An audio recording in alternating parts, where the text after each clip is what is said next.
McKinley Logistics' office was on the first floor of an old brick building in an industrial area of Omaha. The large windows overlooked the truck parking lot, where 5 silver tractors with red logos on the sides were slumbering in the January snow. Inside smelled of coffee and fresh baked goods. Shelby McKinley always kept a basket of buns in the kitchen for drivers returning from trips. Her office was different from the typical offices of transportation company executives.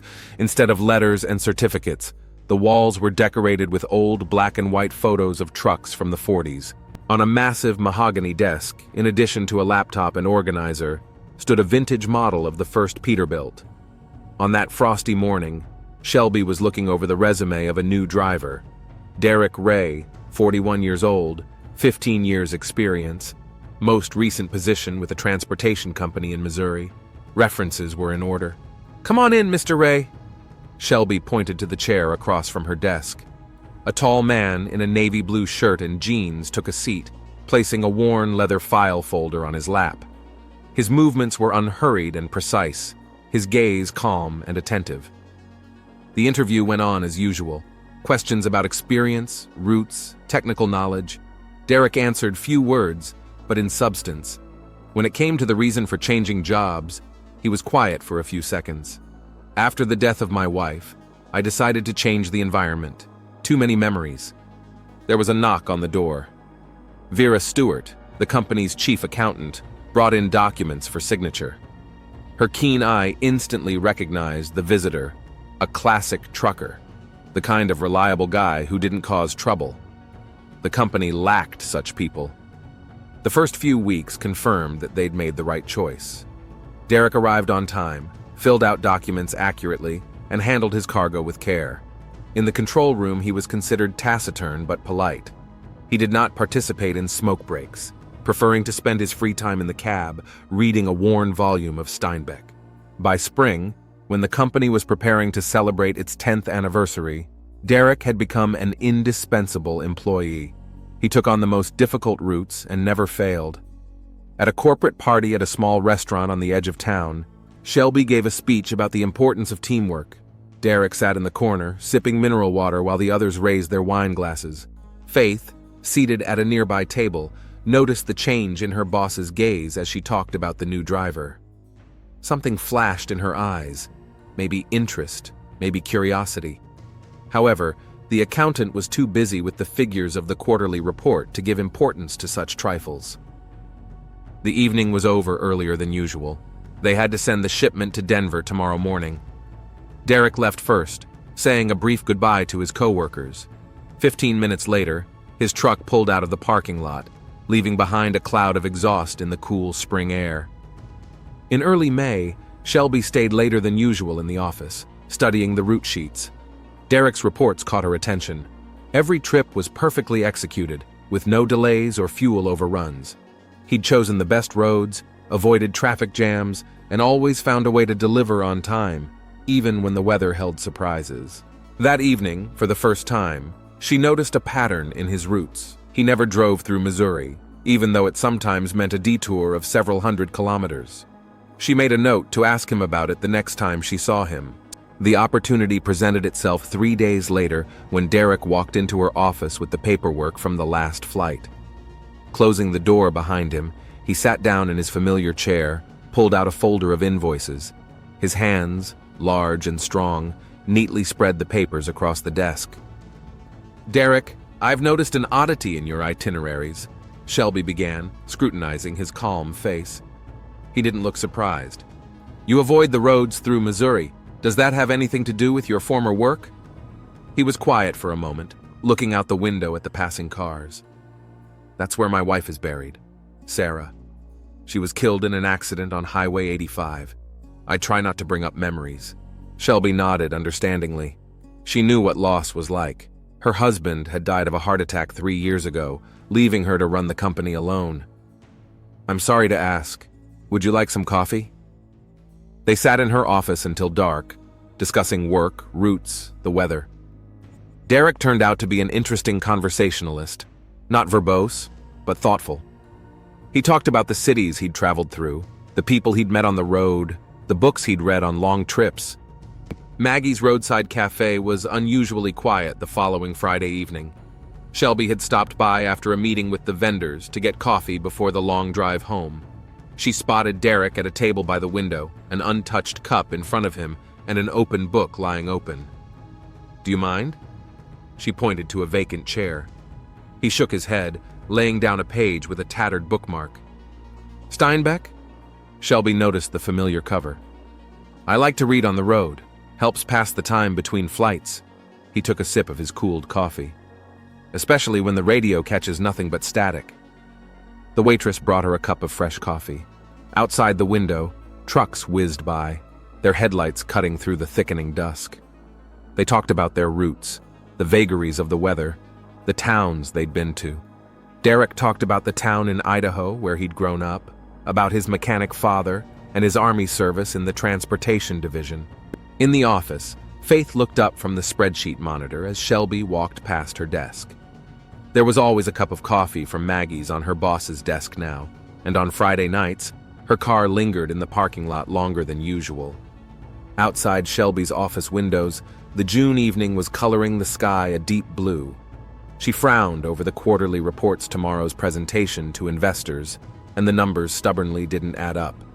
Her phone vibrated with a picture, a plate of apple pie and a cup of coffee on a worn oilcloth at Maggie's.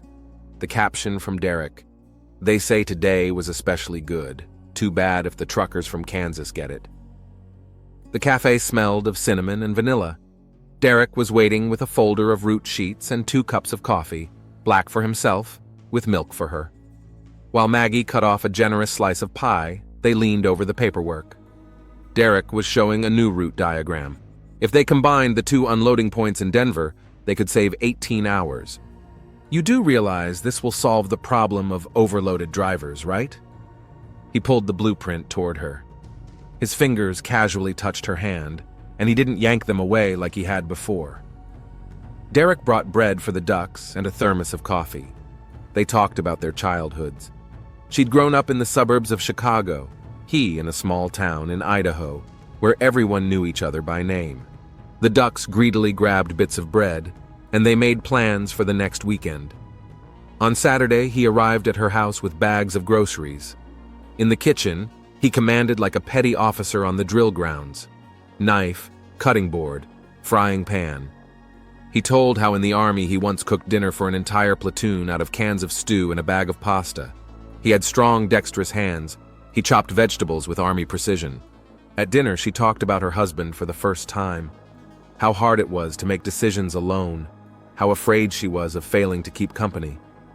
Derek listened without interrupting, then quietly started talking about Sarah. How stubborn she was. How she loved old cars. How she didn't like it when he went on long trips. He'd stayed at her place, the first time not because it was raining outside or too late to drive home, just because they didn't want to part. In the morning, she woke up to the smell of coffee and bacon. The radio was playing in the kitchen. Johnny Cash was singing about a ring of fire, and Derek was singing along, flipping toast. Before the flight, he'd kissed her, not fleetingly, as he usually did, but long, as if memorizing the taste of coffee on her lips. His things were showing up in the house now. His favorite books on the living room shelf, his spare uniform in the closet, his old Army boots in the hallway, his old Harley settled in the garage. "I'll restore it between trips," he said, stroking the shabby tank. On weekends, they'd go out of town. Derek showed her the places he liked to stop: a quiet lake with pine trees by the water, an abandoned observation deck overlooking the canyon, an old roadside market that sold the best apple cider in the state. One night, she awoke to the creaking of floorboards. A shadow flashed in the moonlight. Derek was coming down to her home office. In the morning, all the papers were in place. Only the folder with the real estate contracts looked noticeably thinner. She figured he was looking for documents for the tax return. He'd been helping her with the paperwork lately. On Friday, he called her down to the lake, said he had important business to discuss. He parked the truck by the water, got a thermos of coffee and a bag of warm buns from Maggie's. He talked an unusual amount, about how she'd helped him feel alive again, how he'd been afraid of a new relationship after Sarah, how now he couldn't imagine life without her morning coffee with milk, and her habit of humming while checking IDs. A small velvet box lay in the palm of his hand. A simple ring with an undersized stone caught the sunset ray. On Monday, the office buzzed like a disturbed beehive. Vera was the first to notice the ring, silently hugged her boss, whispered, "He's good." By lunchtime, everyone already knew. The wedding was in a month, only for close friends. Dispatchers argued about the gift, drivers offered to decorate Derek's truck with wedding ribbons, someone brought a bottle of champagne to the office. Derek was still making flawless trips, submitting reports on time, not exceeding his fuel allowance. Only now there was a picture of them by the lake on the dashboard in the cab of his truck, and in the glove compartment next to the paperwork were printouts of the wedding ceremony, the guest list, and a blueprint for their new, shared future. July had been hot. The air conditioners were now running constantly in Shelby's house, and the kitchen table was cluttered with wedding dress catalogs and guest lists. She wanted a modest ceremony, a decision Derek supported. Faith helped with the arrangements, taking care of ordering flowers and finding a restaurant for the small reception. 20 people, no more. Shelby crossed off another line on the guest list. Derek nodded without taking his eyes off the laptop. He'd been sitting at his computer a lot lately, quickly slamming the lid shut when she entered the room. One morning, she'd noticed pictures of some documents on his screen. Itinerary sheets, he explained, and immediately switched the tab to a wedding ring website. Another time, she noticed him taking pictures on his phone of papers from her office. "For the insurance company," he said, stashing the phone in his pocket. At night, strange noises appeared in the house. Footsteps on the second floor when Derek was supposed to be on a flight. The creaking of study doors at 3 in the morning. The rustling sound of a scanner running in an empty room. She chalked it up to pre-wedding stress and sleep deprivation. Shelby didn't notice the missing documents right away.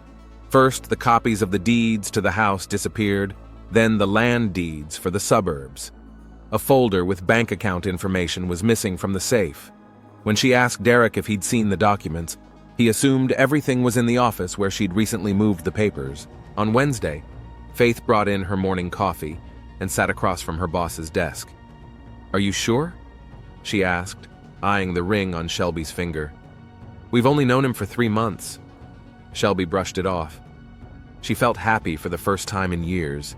Derek was caring, attentive. They were perfect for each other. He'd gotten a few oddities, like locking his phone with a passcode and talking to someone for long periods of time when he went outside.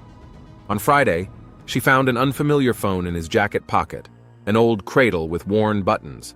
The call list had only one repeated number. She put the phone back, deciding to ask about it later. But at dinner, watching Derek talk about his honeymoon plans, she couldn't bring herself to start the conversation. Then they went to Maggie's, their table by the window always waiting for them. He told her how he'd learned to cook in the army. She shared her plans for the company. Everything was as before, except that the phone in his jacket pocket suddenly rang. And Derek, for the first time in her memory, didn't answer it. She woke up again at night to a rustling sound. The light was on in the office, and there was the sound of a printer running. When she came downstairs, Derek was already coming up the stairs. There was a stack of freshly printed documents on the desk, smelling of printer's ink. On Monday, Shelby couldn't find the contract with the main fuel supplier. In the safe where important company documents were kept, some of the folders looked noticeably thinner. She spent the entire morning searching, but only found old copies. After lunch, Derek left on a flight to Salt Lake City. After seeing him off, she went up to the bedroom to change. From the pocket of his old shirt fell a quadruple-folded piece of paper, a copy of her bank statement. And under the bed, she found another phone, the same old cot with the same single number on the call list. The morning of the wedding day was cool for August. Faith arrived early to help Shelby with her dress and hair.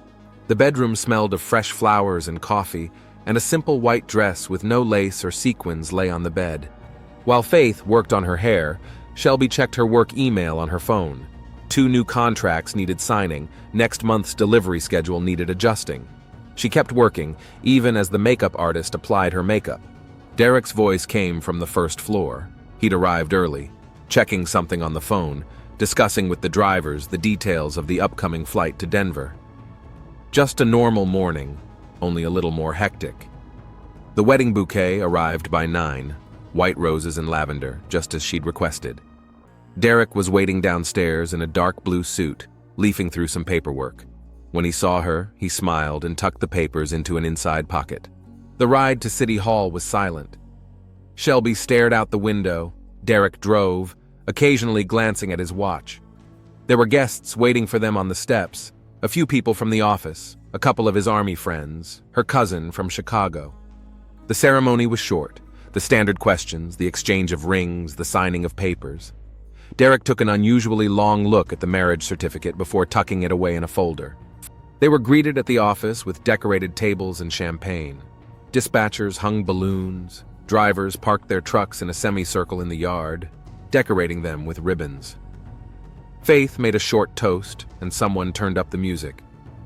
Shelby changed into her work suit. She had an important video conference with her vendors in an hour. Derek left to check the truck before the flight. He insisted he was going to Denver today. In between calls, she opened Facebook, selected a photo from the ceremony. She and Derek on the steps of City Hall, she in a white dress, he in a navy blue suit. She captioned it, "Happiest day ever. Love you."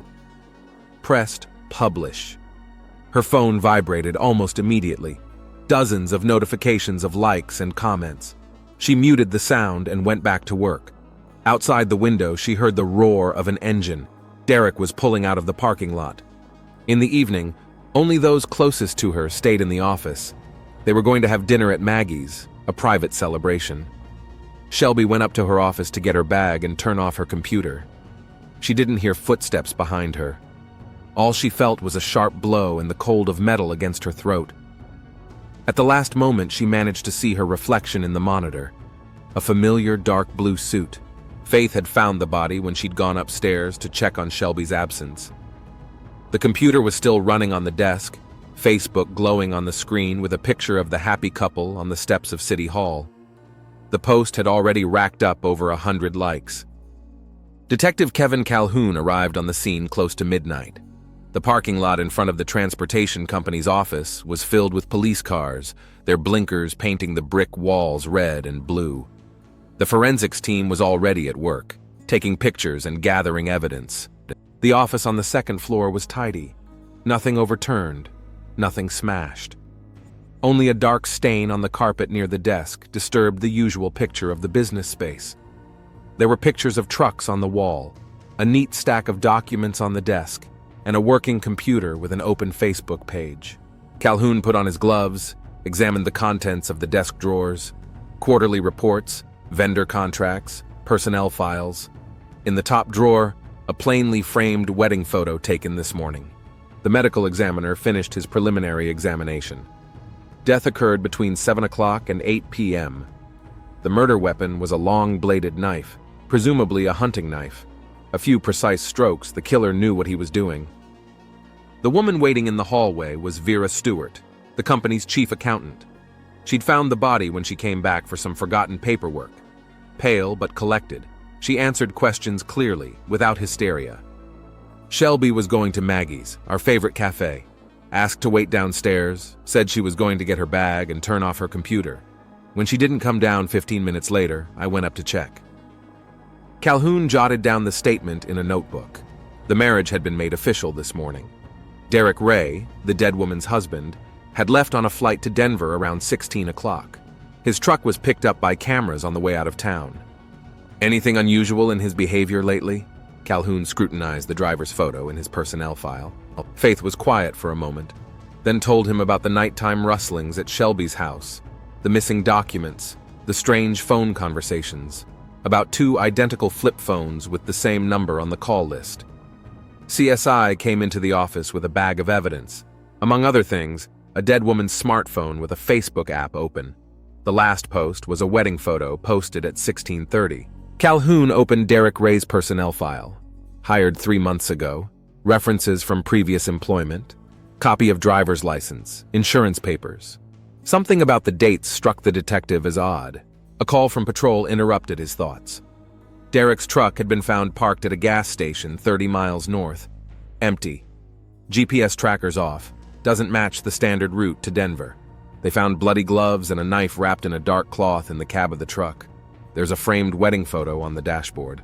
Under the seat, a folder with Shelby's house deeds and bank statements. Calhoun returned to his conversation with Vera. She remembered another detail. On the morning of the ceremony, Derek had taken an unusually long look at the marriage certificate before putting it away, like he was checking something. At dawn, the first forensic results came back. The prints on the knife were Derek's. Blood on the gloves was Shelby's. In the glove compartment of the truck, they found an ID under a different name and a Utah title. Calhoun opened Facebook on his phone. Under Shelby's wedding photo came a comment from a woman he didn't know. "Oh my God, that's Daniel Rourke. He married my sister 2 years ago, and then she died." Detective Calhoun spent the entire next day in the police department archives. Derek Ray's picture lay on the desk next to dozens of unsolved case folders. A Facebook comment opened the first lead: Daniel Rourke, a Utah widower. The case file for Martha Rourke's death listed accident. A fall down the stairs in her own home 2 years ago. Insurance paid out to the inconsolable husband, who sold the house shortly after the funeral and disappeared. Daniel Rourke's photo from the police report. Same facial features as Derek Ray, just a different hairstyle and glasses. The forensics expert brought the results of the paperwork from the truck. They included a driver's license in the name of Douglas Randall, credit cards in 3 different names, forged letters of recommendation from previous jobs. By late afternoon, Idaho PD got a call. In their archives, they found a case from 4 years ago. The death of Alice Parker, owner of a small hotel, drowned in her own swimming pool. The husband, David Parker, took out an insurance policy and sold the business. The photo from the marriage license is a familiar face again. Calhoun laid out a timeline on the table. 4 years ago, Alice Parker in Idaho. 2 years ago, Martha Rourke in Utah. Now it was Shelby McKinley in Nebraska. The pattern repeated itself with frightening precision. In each case, he'd show up in town with a new identity and cover story. He'd get a job where he could meet a wealthy single woman. Quick romance, wedding, accident, insurance, estate sale, disappearance. Vera brought in a file folder from Shelby's safe. Among other things, a will filed 2 weeks ago. All the assets went to the husband. The notary's signature gave Calhoun doubts. Martha Rourke's sister flew in from Salt Lake City. She told of the impetuous affair, of her sister changing her will a month before her death, of her husband's strange phone calls, an old flip phone he kept hidden in the garage. Alice Parker's case had similar details. Short courtship, quickie wedding, altered will. The hotel staff recalled how the hostess's new husband often locked himself in the study with documents. By nightfall, CSU had finished going through Shelby's house. In a hiding place under the floorboards of the guest bedroom, they found a bag of cash, a set of blank documents, and a notebook with bank account numbers in 3 countries. In the morning, a fax came in from the Missouri police. A 6-year-old case, the death of Helen Grant, a Kansas City realtor, accidental carbon monoxide poisoning in her garage. The husband, James Grant, managed to get insurance before the case got weird. Calhoun added another dot on the map. A pattern of the killer's movements across the country gradually emerged. He never returned to the same places, always moved on, changed names and appearances, but kept his modus operandi. They found a flash drive among Derek's things. It had photos of Shelby's secret documents, copies of contracts, bank statements, house plans, and a list of women's names, dates, insurance amounts. The last line is Shelby's name and a number equal to the value of her company.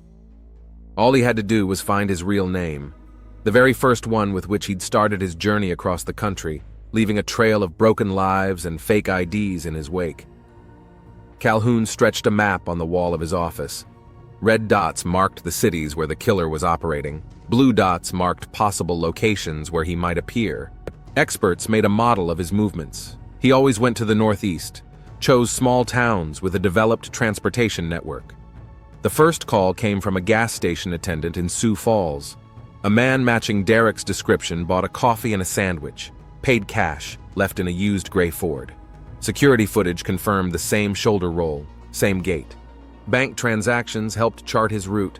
At each stop, he withdrew small amounts of cash from cards in different names. $3,000 at Pira, $2.5 at Aberdeen. He was moving toward Minnesota. At the Quiet Harbor Motel on the outskirts of Watertown, the receptionist remembered a guest. He called himself John Smith, paid 3 days in advance, hardly ever left his room. After he left, the maid had found scraps of paper, parts of a driver's license in the name of Tom Baker. Calhoun inspected the room in person. Under the bed, a used envelope with a Missouri sender's address. On the windowsill, a fresh newspaper with circled car ads. In the trash can are receipts from roadside cafes leading to the northeast. An old flip phone found in Shelby's house finally came in handy. Experts were able to trace the only number on the call list. It led to a small print shop in a Kansas City suburb. The owner had gone into hiding, but they found equipment in the basement to make fake documents. A second cot Shelby found under the bed contained messages with instructions on where and when to pick up the new documents. The last message led to a storage locker at the Minneapolis bus station. At dawn, the DMV called. A gray Ford is spotted parked outside a supermarket in suburban Minneapolis. In the trunk is a set of Wisconsin license plates and a map with a marked route to Canada. They found a rental apartment a block away from the supermarket. The landlady recognized Derek from a photo. He'd rented the place 3 days ago, introduced himself as a traveling salesman. In the apartment, they found blank forms of ID, fresh newspapers with ads for cars for sale, and a bus ticket to Duluth. Surveillance was set up on all exits out of the city. At the port, they checked every ship. At the airport, they looked at passenger lists. But Calhoun felt they were late. The killer had already gotten a new identity and turned into a new man. That evening, a fax came in from the Missouri State Police. In the print shop, where the calls to the cot were coming from, they found an archive of orders. Among them were pictures of the man known as Derek Ray at different periods of his life. With each new city, he changed his appearance, grew a beard, dyed his hair, wore glasses. The last entry in the archive was an order for Robert Patterson, a sales representative for a pharmaceutical company. The order was accompanied by a photograph. Short-cropped gray hair, thin-rimmed glasses, neatly trimmed beard. A new image for a new city. Minneapolis police received a call from a car rental company. A gray-haired man with glasses had rented a dark blue Chevy with Minnesota license plates. The manager suspected something was amiss when the customer paid in cash and listed a non-existent address on the contract. Calhoun put out an APB on the car. Now they weren't looking for Derek Ray, but for Robert Patterson, a solid man with gray hair who was driving a dark blue Chevy toward the Canadian border. It was a chilly October evening at the Pine Forest Motel near Duluth. The dark blue Chevy was parked in the far corner of the parking lot, under a broken streetlight. A gray-haired man with glasses brought a small suitcase into room 1, closed the door with a chain. Calhoun watched the motel from an unremarkable van across the street. The raid team was spread out around the perimeter, 2 uniformed traffic cops at the entrance, a sniper on the roof of a neighboring building, 3 plainclothes agents posing as guests. The receptionist confirmed. Robert Patterson had paid 3 nights in advance, asked not to be disturbed. The sign-in book, handwriting with a distinctive slant, the same as on previous victims' paperwork. There was a dim light in the room. Through the loose curtains, a man could be seen spreading out his papers on the bed. A laptop computer was on the desk, a familiar cot lying next to it. Calhoun waited until the room lights went out. He gave the command to prepare for the assault. He knew from experience, guys like this don't go down without a fight. In Martha Rourke's file, they found a record of her husband practicing martial arts. The lock gave in quietly, the work of a professional. The first to enter was a SWAT officer with a thermal imager. The bed was empty. The target was in the bathroom. Calhoun nodded on 3.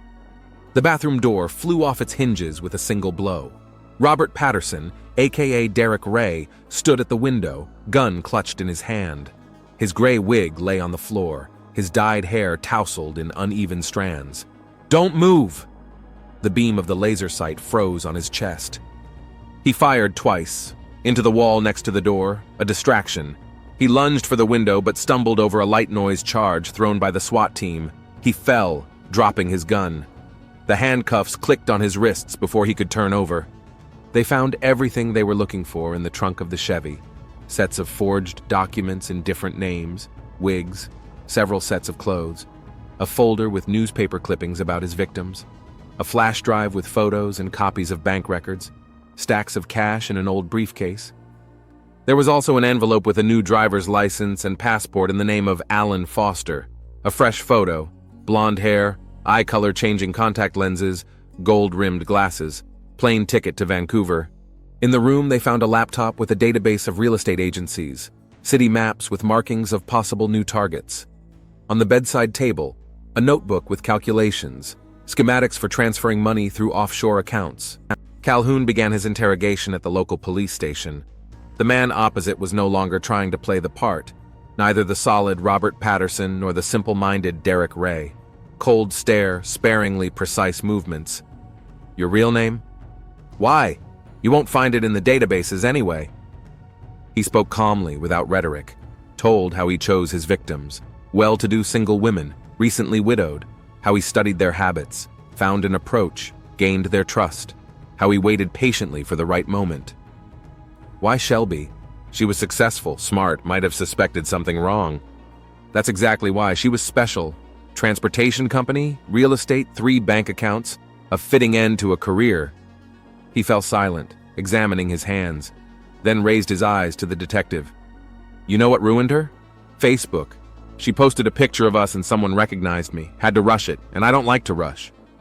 You could hear the regret in his voice, not for the lives ruined, but for the broken plans.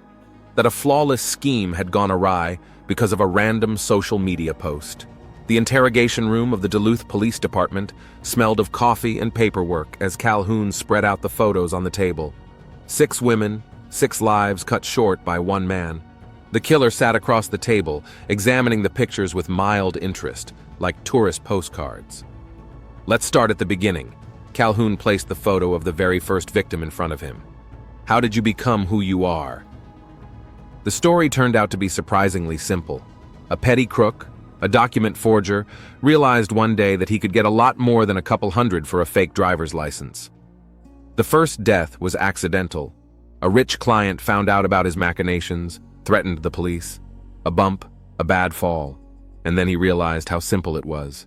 They found me on their own, he shrugged. Single, well-off, craving attention. A few weeks of courtship, a wedding, a tragic accident. Grieving widower receives inheritance and disappears. In the next room behind the glass, Vera was wiping away tears. She had come to Duluth to look into the eyes of her friend's killer. Calhoun saw her clench her fists as she listened to his indifferent story. Shelby was a smart woman. He smiled for the first time. She pretty much figured it out, found the phone numbers to contact the document makers, noticed the missing papers. But she wanted to believe in love so badly that she turned a blind eye to the obvious. Faith remembered their last conversation. Shelby was going to check out some inconsistencies in Derek's paperwork. Didn't have time. Facebook had been faster. The funeral was held on a rainy October day. The entire transportation company office came to say goodbye. Drivers in black suits, dispatchers with eyes red from tears. Trucks lined the road to the cemetery, a last parade for the boss. Vera gave a speech about what Shelby had been when she was alive. Strong, fair, able to trust people no matter what. How she'd gotten the company off the ground after her husband's death. How she'd taken care of her employees. The trial didn't last long. There was enough evidence for 10 life sentences. Bank transfers, forged documents, a flash drive with files on the victims. He didn't back down, calmly admitted guilt, only grinned when the prosecutor spoke of remorse. His last word was short. I was just doing what I do best, playing other people's roles. They saw what they wanted to see. A loving husband, a reliable partner, a devoted companion. Some roles I played better, some I played worse. Shelby got my best part. It's a shame I had to grease it. The sentence was announced Friday. Life in prison without parole. He listened to it with the same easy smile, as if he'd gotten the most important part in the play.